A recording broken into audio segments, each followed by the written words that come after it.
Number 1 تو یہ کہ آپ یہ پہلے سن لیں کہ ایک ذمی لفظ استعمال کیا جاتا ہے، یعنی مسلم اسٹیٹ میں جو غیر مسلم رہتے ہیں انہیں ذمی کہا جاتا ہے۔ ذمی مطلب کہ وہ لوگ جن کی ذمہ داری اسلامک اسٹیٹ نے قبول کی ہوئی ہے، یعنی اسلامی حکومت نے، ریاست نے ان کی ذمہ داری قبول کی ہے، اس لیے ان کو جو ہے وہ ذمی کہا جاتا ہے، یعنی ان کی حفاظت کی ذمہ داری، ان کے جان مال کی آبرو کی ذمہ داری اسلامی ریاست کی ہے، تو اس لیے ان کی جو ہے وہ ان کو ذمی کہا جاتا ہے۔ آگے دیکھتے ہیں، تو نبی صلی اللہ علیہ وسلم نے ان کے بارے میں، غیر مسلموں کے حقوق کے بارے میں بہت ساری جو ہے وہ تاکید فرمائی ہے۔ ایک حدیث جو کہ ابو داؤد میں آتی ہے، روایت میں نبی صلی اللہ علیہ وسلم فرماتے ہیں کہ جو مسلمان کسی معاہد یعنی غیر مسلم شہری پر ظلم کرے یا اس کی حق تلفی کرے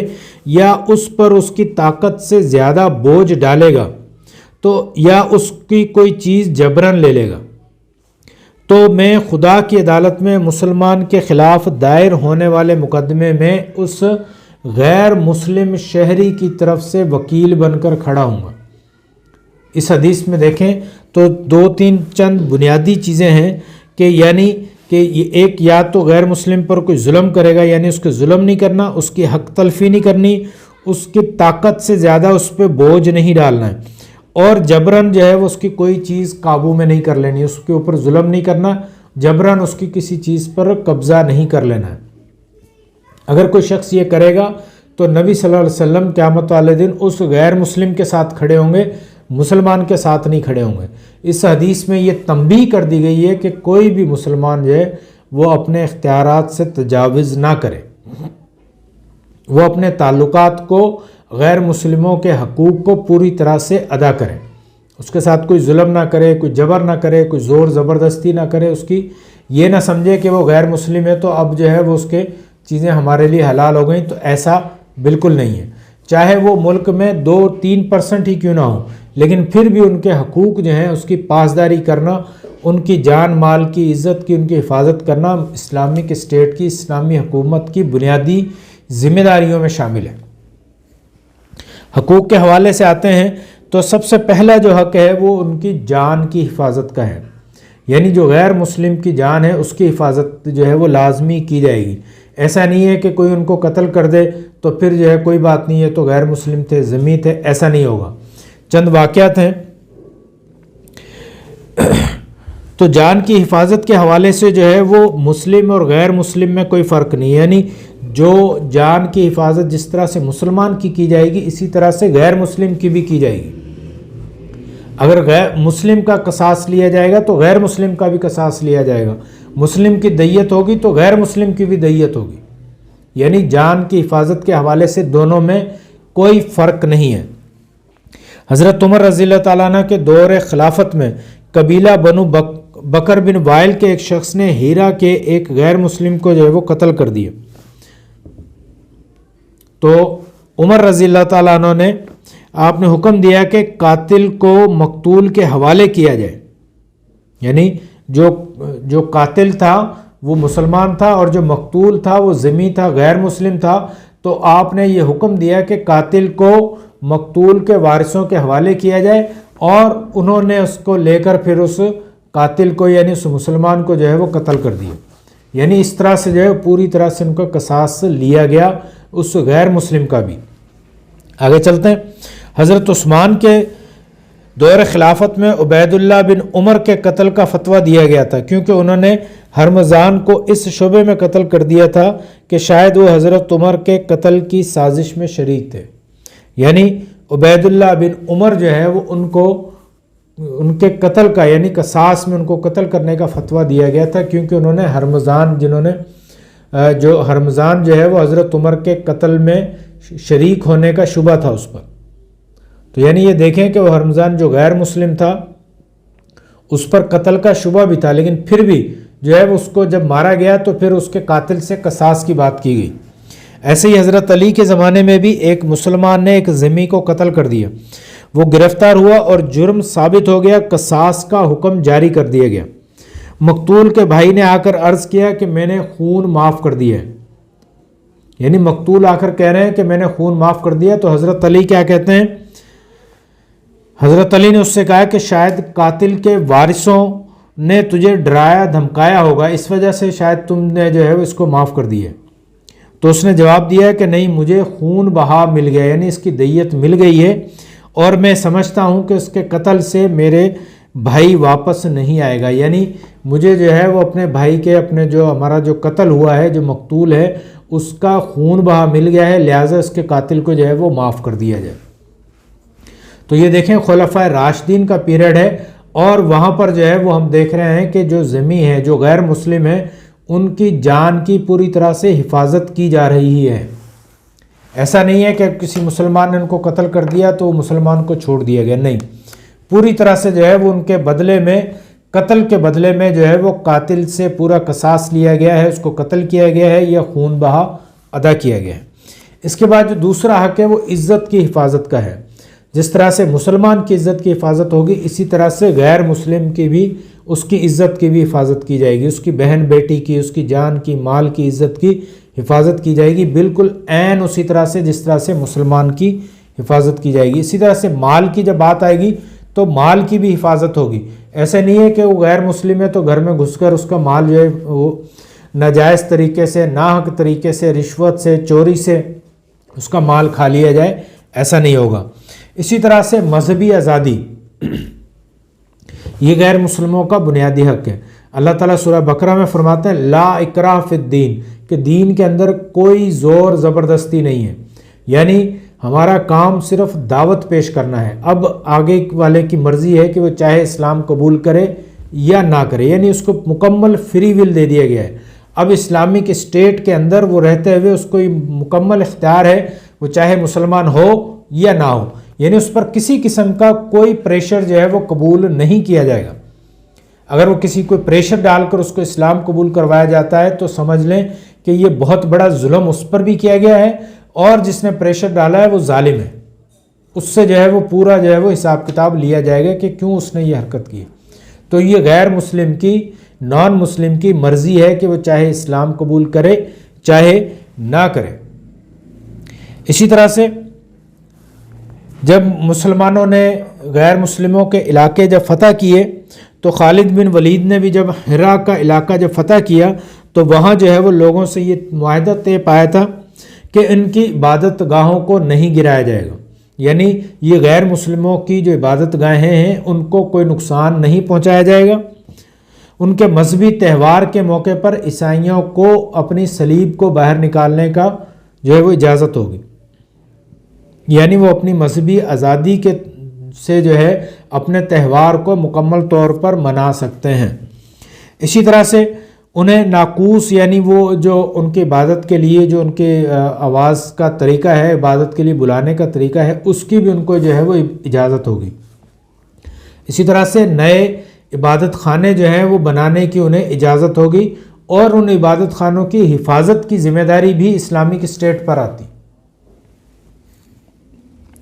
اور پھر بیت المقدس پر جب مسلمانوں کا فتح ہوا، حضرت عمر رضی اللہ تعالیٰ عنہ جب وہاں جا کر انہوں نے ان سے چابیاں لی ہیں، بیت المقدس کو فتح کیا ہے، تو اس وقت بھی ان سے جو ہے وہ انہی شرائط پر معاہدہ ہوا تھا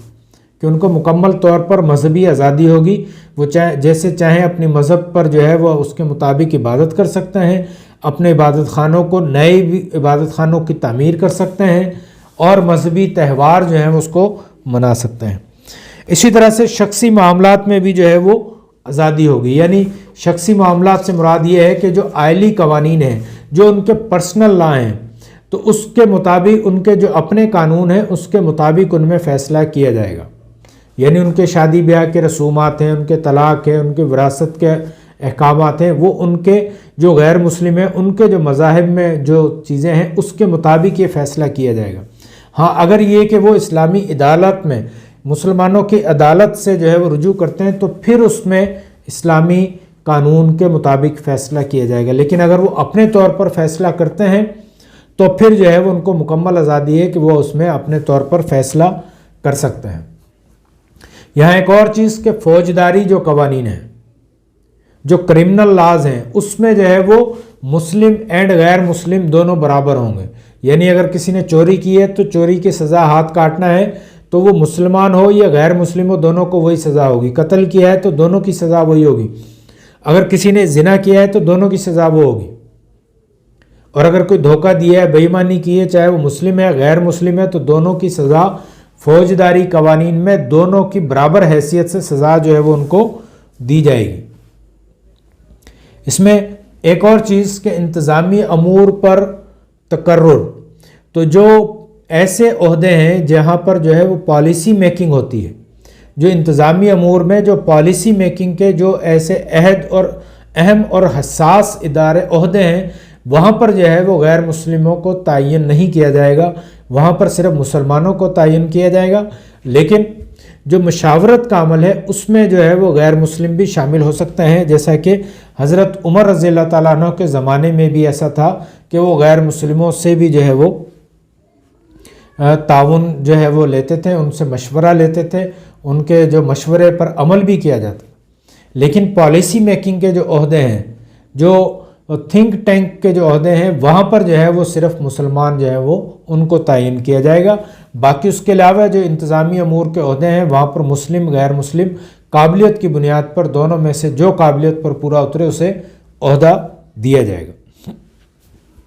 اسی طرح سے جزیہ و خراج اگر ان سے جو لیا جائے گا, تو یہاں ایک اور چیز کہ جزیہ یا خراج جو وصول کیا جاتا ہے, اکثر اس پر غیر مسلم جو ہے وہ اعتراض کرتے ہیں. تو بات یہ ہے کہ مسلمان جو ہے وہ وہاں پر زکوٰۃ دے رہے ہوتے ہیں, فطرانہ جو ہے وہ ادا کرتے ہیں. مسلمان جو ہے وہ مختلف قسم کے ٹیکسز ادا کر رہے ہوتے ہیں, لیکن غیر مسلم جو ہے وہ ان سے زکوٰۃ نہیں لی جاتی. تو اس لیے جو ہے وہ ان کو جو ہے وہ جزیہ یا خراج جو ہے وہ ان کے اوپر یہ فکس کیا گیا ہے. ایک چیز اور کہ پرانے وقتوں میں جو مسلمان تھے وہ جنگ کا جب اعلان کیا جاتا, جہاد کا جب اعلان کیا جاتا, تو مسلمانوں پر لازم ہوتا ہے کہ وہ جنگ میں جائے. لیکن غیر مسلم جو ہوتے تھے ان کو جو ہے وہ اس سے استثناء حاصل تھا کہ وہ چاہیں تو وہ جنگ میں چاہیں تو جائیں ورنہ نہ جائیں. تو یعنی ان جو سروسز سے بھی ان کو استثناء حاصل ہے, اور اس کے بدلے میں ان کی حفاظت جو ہے وہ مسلم اسٹیٹ کر رہی ہے. تو اس لیے جو ہے وہ ان سے ایک تھوڑی سی رقم جو ہے وہ جزیے کے طور پر یا خراج کے طور پر وصول کی جاتی تھی. یہ کوئی ایسا کوئی ایکسٹرا کوئی بہت زیادہ ٹیکس نہیں تھا کہ ان سے وصول کیا جا رہا ہو اور دوسری جو مسلمان آبادی ہے وہاں سے نہ ہو, جبکہ اس کے مقابلے میں مسلمان آبادی ان سے زیادہ ٹیکس دے رہی ہوتی ہے. یعنی چندے کی صورت میں, مالی امداد کی صورت میں, تعاون کی صورت میں, مختلف صدقات خیرات کی صورت میں, اور پھر جو ہے وہ زکوٰۃ کی صورت میں مسلم آبادی دے رہی ہوتی ہے. غیر مسلم سے جو ہے وہ ایک فکس ٹیکس جو ہے وہ جزیہ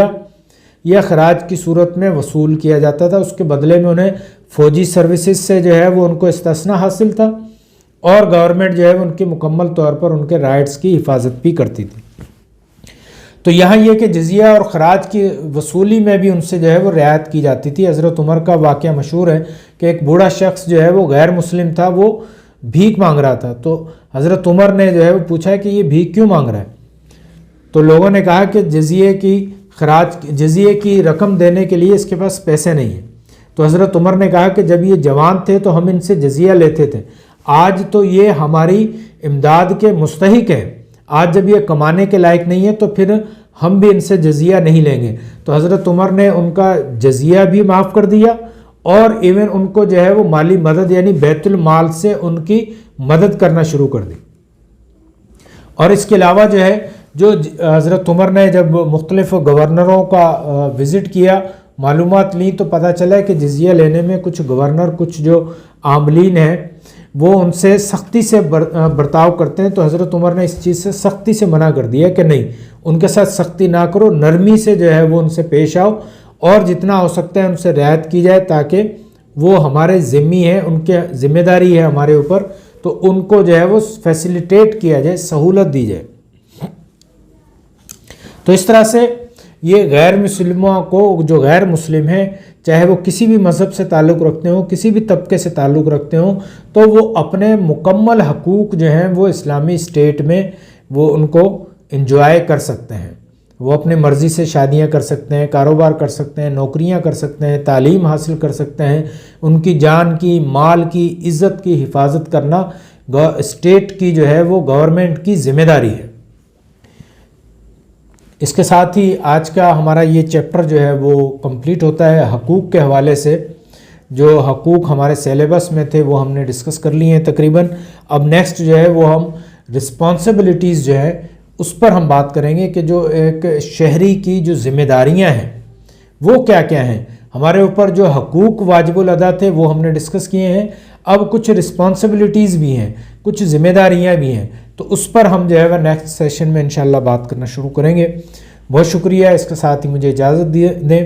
اپنا خیال رکھیے گا, اپنے دوستوں کا, رشتہ داروں کا, پڑوسیوں کا, اپنے ملک کا خیال رکھیے گا. السلام علیکم ورحمۃ اللہ وبرکاتہ.